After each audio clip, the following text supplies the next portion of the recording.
क्या आपने कभी किसी ऐसे मंदिर का नाम सुना है जिसे भगवान के लिए नहीं बलि के लिए बनाया गया हो? एक मंदिर जहां पुजारी नहीं, केवल आत्माएं रहती हैं। और एक रात हमने वो दरवाज़ा खोल दिया जो सदियों से बंद था। अब जो होने वाला था वो इंसानी सोच से परे था।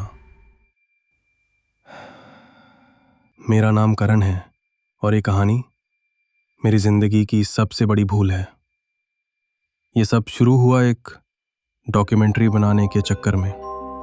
मैं और मेरी टीम, रोहन, समीरा और जिया, 4 दोस्त जो यूट्यूब पर क्रीपी लोकेशंस के एक्सप्लोरेशन करते थे।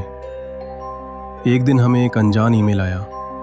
सब्जेक्ट लाइन में लिखा था, the temple of shadows, dare to enter. नीचे सिर्फ एक कोऑर्डिनेट था। हमने तुरंत सर्च किया।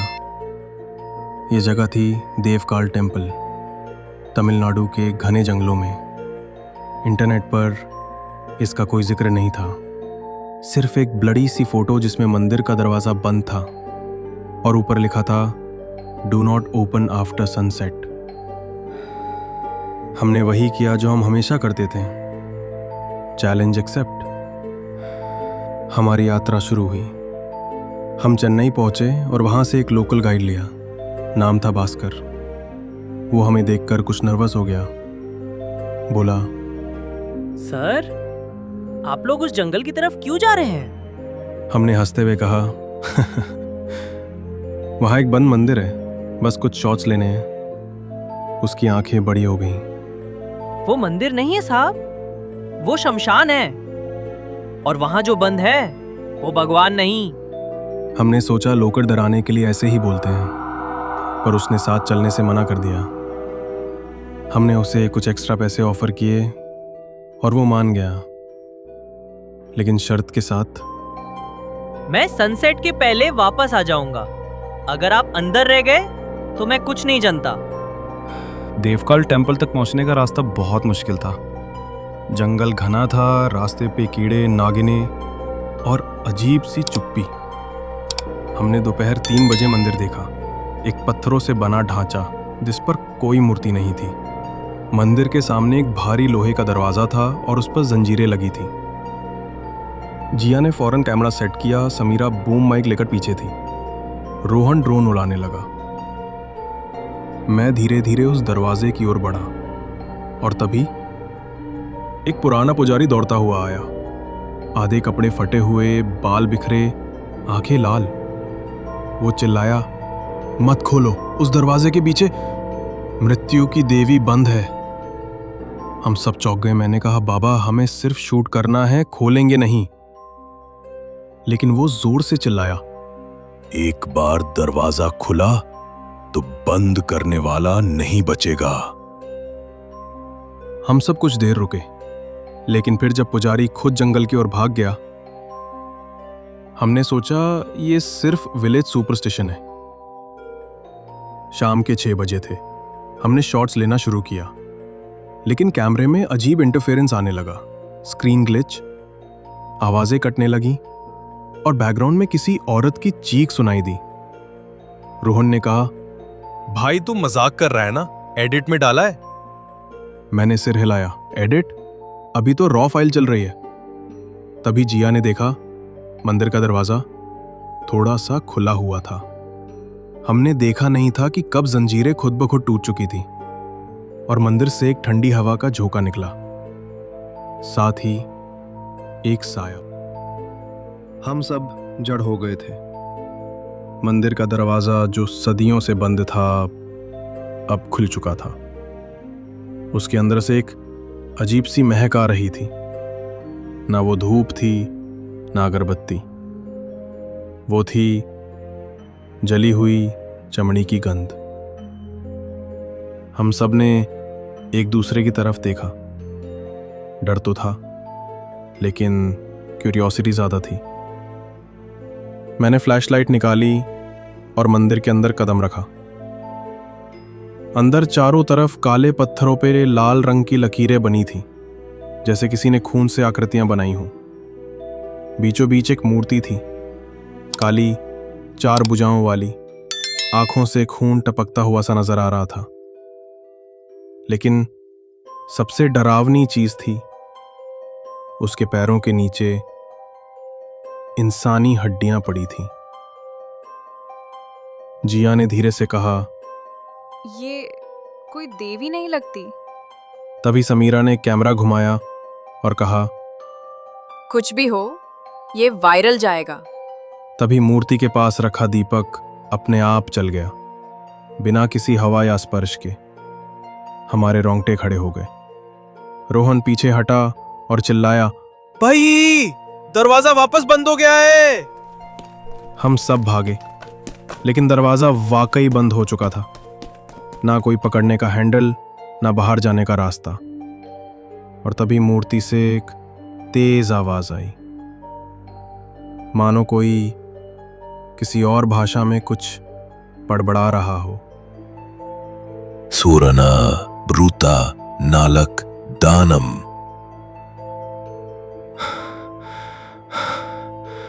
हम सब डर के मारे एक कोने में सिमट गए।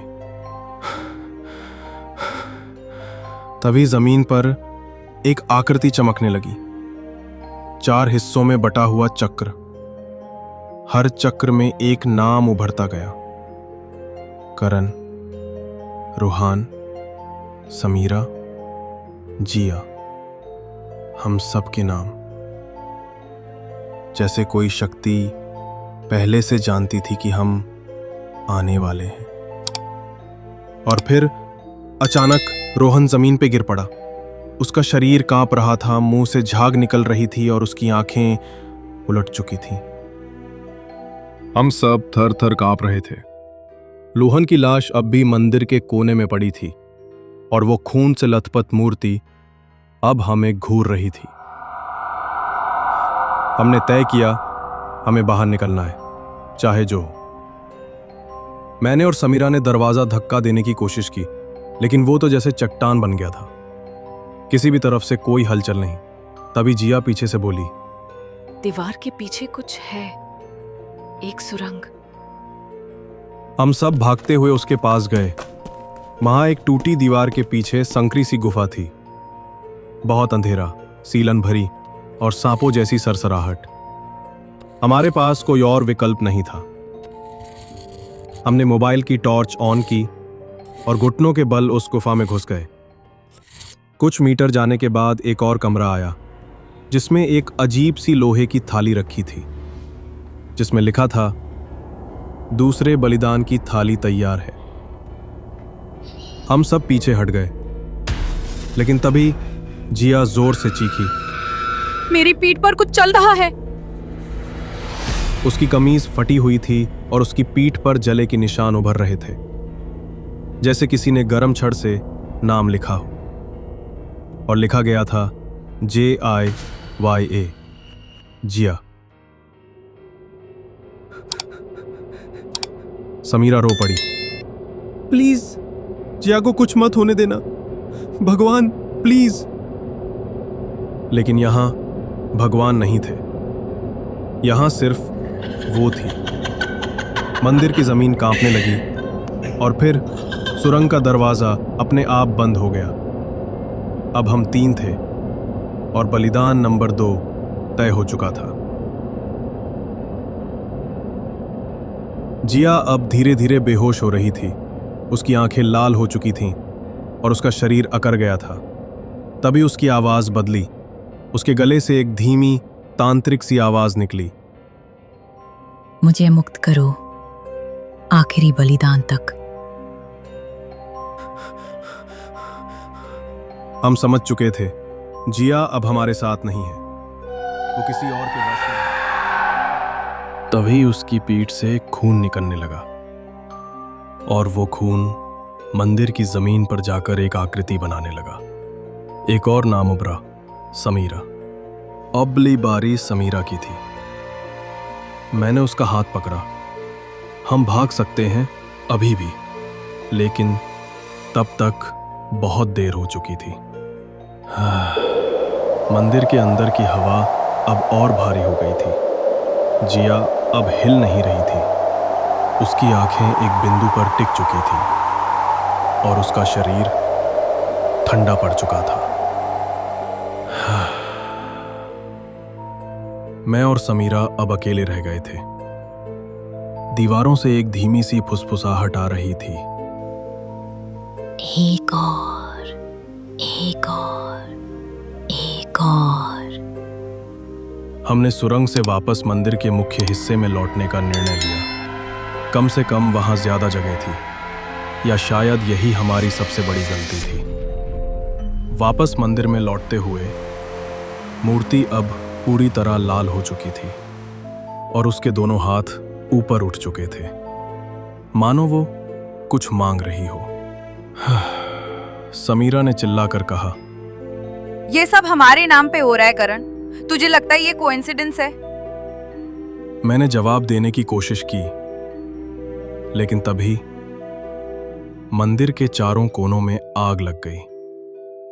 ना कोई तेल था, ना माचिस।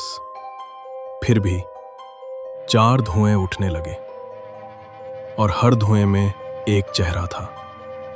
रोहन, जिया और 2 और अनजान चेहरे। शायद पिछले बलिदान। तभी एक भारी सी घंटी बजी और मूर्ति की आंखें चमकने लगी। लाल, खून से भरी जिंदा आंखें। उसने बोलना शुरू किया, ना इंसानी आवाज में, ना किसी भाषा में, लेकिन जो संदेश था वो साफ था। तीसरा बलिदान मन से लेना होगा, स्वेच्छा से, नहीं तो पूरे गांव को ले जाऊंगी। समीरा कांपते हुए मेरे सामने आई। मैं नहीं मर सकती, लेकिन अगर मेरे जाने से तू बच जाता है। मैंने कहा, डोंट यू डेयर, हम दोनों निकलेंगे। लेकिन तभी जमीन फट गई और समीरा उसने समाने लगी। करण, भाग, मत रुकना, मत मुड़ना। उसका पूरा शरीर जमीन में समा गया और एक आखिरी चीख। मैं मुक्त हो गई। अब मैं अकेला था। पूरा मंदिर अब किसी तांत्रिक यज्ञ में बदल चुका था। चारों बलिदान पूरे हो चुके थे और देवी जाग चुकी थी। अब मंदिर का दरवाजा धीरे धीरे खुल रहा था, लेकिन अब मैं बाहर नहीं जा सकता था। मेरे सामने एक इंसानी आकार की छाया खड़ी थी। चेहरा नहीं था, सिर्फ बाल और एक भयानक मुस्कान। उसने मेरे कान में फुसफुसाया, अब तू मेरा बन गया है। मंदिर का दरवाजा पूरी तरह खुल चुका था, लेकिन बाहर जाने का रास्ता अब मेरी मुक्ति नहीं, मेरा शमशान बन चुका था। मेरे सामने जो खड़ी थी वो देवी नहीं थी, वो थी तंत्र शक्ति की मूर्त, एक श्रापित आत्मा जिसने बलिदान से जीवन पाया था। उसका चेहरा धीरे धीरे आकार लेने लगा और मेरी चीख गले में अटक गई, क्योंकि वो चेहरा था मेरा। करण, तू मेरा है, अब हमेशा के लिए। उसके हाथ मेरे माथे तक आए।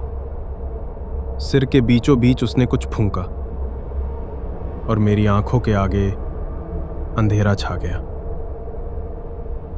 जब मेरी आंख खुली, मैं मंदिर के बाहर था। सुबह हो चुकी थी। गाइड भास्कर दूर खड़ा देख रहा था। मैंने चिल्लाया, रोहन, जिया, समीरा। वो भागता हुआ आया। सर, आप तो अकेले गए थे। मैंने उसे पकड़ लिया। नहीं, हम 4 थे। मैंने देखा बलिदान, मूर्ति, लेकिन उसके चेहरे पर घबराहट थी। उसने कहा, सर, इस मंदिर का दरवाजा 1953 से नहीं खुला। आप अंदर कैसे गए?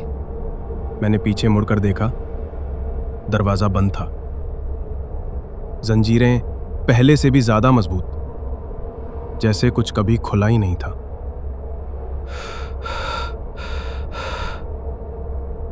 मैं शहर लौट आया, YouTube चैनल बंद कर दिया। कोई यकीन नहीं करता कि मेरे दोस्त असली थे, लेकिन हर रात मैं जब सोता हूं तो सपने में वो ही देवी आती है। एक और वीडियो बना, एक और दान चाहिए। मैं करण हूं, और अगर तुम ये कहानी सुन रहे हो तो शायद अगला बलिदान नजदीक है। इसलिए अभी सब्सक्राइब करें, क्योंकि शायद अगली कहानी इससे भी ज्यादा डरावनी है।